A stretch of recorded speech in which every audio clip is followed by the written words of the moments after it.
Guys, nandito pala ako sa sakyan ngayon kasi andun yung asawa ko. Andyan. Yan. Bumili siya ng gamot. Ito yung binili niya guys. Sorry guys, nandito ako sa sakyan. Ito yung binili niyang gamot. Ayan. Panadol kayo no kaya to sa kanya. Maghuhol tayo dito. At saka ito, kasi may lagnat yung anak ko ngayon. Ayan, ano ba to? Revanin. At saka, ano ba naman to? Panadol. Sa kanya ata to.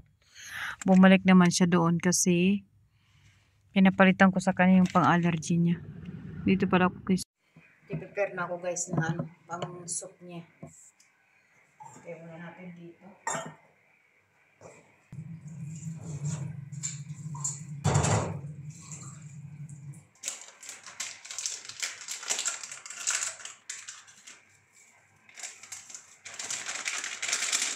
Mahirap guys kung may mga sakit yung mga bata.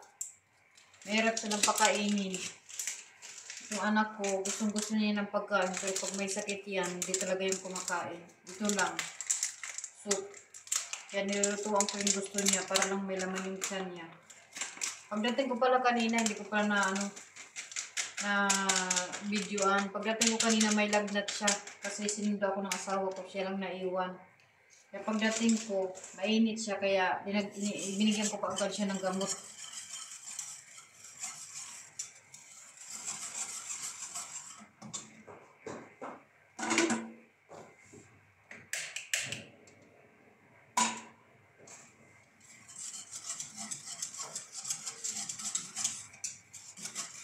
Binilan ko pala siya guys ng gatas. Doon sa sa pharmacy, mayroon din katabi doon supermarket. Kaya bumili din ako ng gatas. Baka gusto niyang uminom pag kailangan niya. Kasi nga dry yung niya. Kasi masakit din yung lalamunan niya.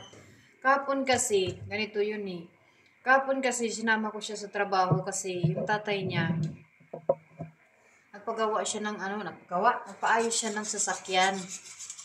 Ngayon, okay naman yun siya ng umaga. Parang yung mayroon akong customer, okay, parang yung machine ko na ginagamit kasi nag-deal ako, parang yung machine na ginagamit ko, nasira siya, parang yung nangangamoy siya na hindi ko naamoy. Ngayon, yung place namin sa salon, walang walang bintana, tapos yung pintuan sirado. So, sabi niya, ubo na siya ng ubo, pero kung pumunta din siya sa kusina doon, hindi ko na malayan kasi sabi niya, iinom din siya ng tubig. Pero parang medyo malamig din yung tubig na kinuha niya sa ref. Tapos ininom niya. Siguro doon rin. At saka yung isang tendency ko kasi mayroon niya siyang parang allergy sa sa chest niya. Parang naamoy niya ata yung drill na ginamit ko na parang nasusunog. Yung machine niya kasi, parang nangangamoy na siya. Sabi ko, bakit may naamoy? Pati din ako, parang umuubo-ubo ako. Yun lang yung dahilan kaya bakit siya nagkaganyan, nagkasakit. Siguro din kasi sa weather, mahirap din kasi ngayon kasi malamig, mainit. Ako nga ngayon, medyo masakit yung ulo ko eh. Iinumin ko lang to ng Panadol. Bago ko matulog, mawawala to bukas. Kasi sa trabaho, mainit. Sa bahay, mainit. Paglabas mo sa trabaho, kasi mainit sa loob. Paglabas, malamig. Ayan. Yan ang tendency na yan, kaya lagi nagkakasakit.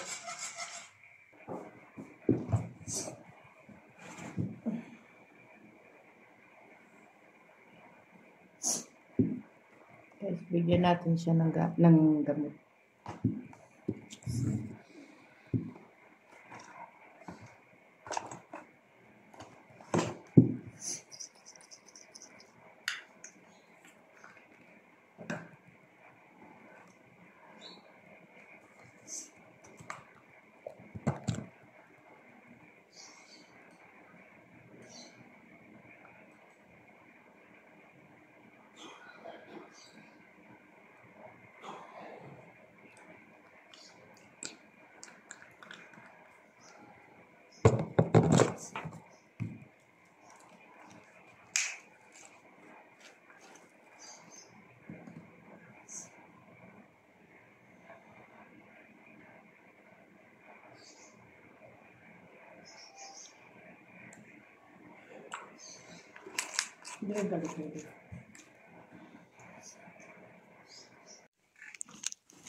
Patulugin natin siya, guys.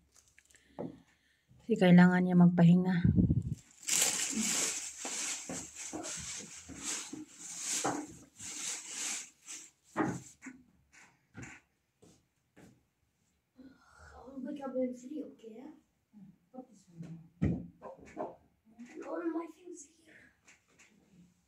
It's okay, it's okay.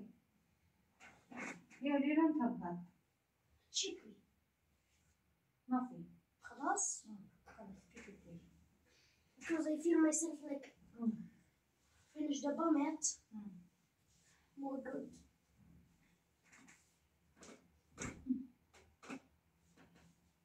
Sleep, okay? I'll just close a little bit here. Where's the other Jordan? There. Okay? But leave the door open. Yeah, of course. Patulogin ko muna, guys, yung anak ko. Kasi katatapos ko lang binigyan ng gamot. Hi guys! Welcome back! Good morning guys! By the way guys, nandito pala ako sa trabaho ngayon. Parang ang lungkot-lungkot ko. Kasi nga yung anak ko at sa asawa ko may sakit sila. Kanina nagpa-doktor sila kanina. So, ang sabi daw may virus daw sa kanila. So, dalawa silang may sakit. So, kailangan kong pumasok kahit may sakit sila. Kasi pag hindi tayo pumasok, wala tayong sahod. Ang lungkot-lungkot dito. Walang customer. Tingnan nyo guys. Wala. As in, wala. Pero kailangan natin pumasok kahit wala tayong pasyente. So, mamaya titingnan ko sila. Baka umuwi ako ng maaga. Hindi naman maaga. Mga 6. Paalam ako sa amo ko na umuwi ako ng maaga kasi may sakit na ang asawa ko at ang anak ko. Kaya pala, hinatid pala nila ako kanina umaga kasi walang maghahatid at saka pupunta sila sa doktor. So, ang yung doktor ang sabi may virus nga yung tiyan nila at saka binigyan sila ng ng injection para maging okay. I hope guys okay na sila. Kasi kagabi, ang ginawa namin, doon siya natulog yung asawa ko sa kwarto ng anak ko kasi kailangan nilang magsama sila sa isang kwarto kasi ako na dapat kasi nandito ko sa kabila. Kasi kailangan ko matulog at saka baka mahawaan nila ako. At saka pag alam mo na, pag mahawaan ako, kailangan ko magtrabaho. So kailangan mag-iingat din. Kasi yung anak ko na una muna, nagkaroon siya ng sakit. Tapos, nawaan niya yung asawa ko. So, ngayon, yung asawa ko naman mayroon. So, titingnan ko mamaya. Tinawagan ko na ngayon, nasa bahay na daw sila, galing sa doktor. At saka sabi, kumain daw lang sila ng potato. Kasi nga, hindi daw, kailangan nilang hindi kumain yung mga oil, yung ganun-ganun, etc. Kasi para hindi na sila sumuka ulit. Kasi sinusuka nila yung kinakain nila eh.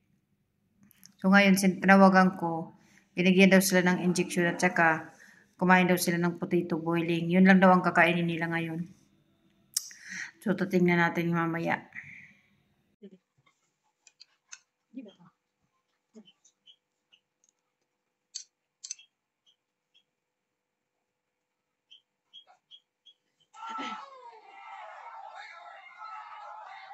Yun ang sama ng bilis?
Nagsasabi ka?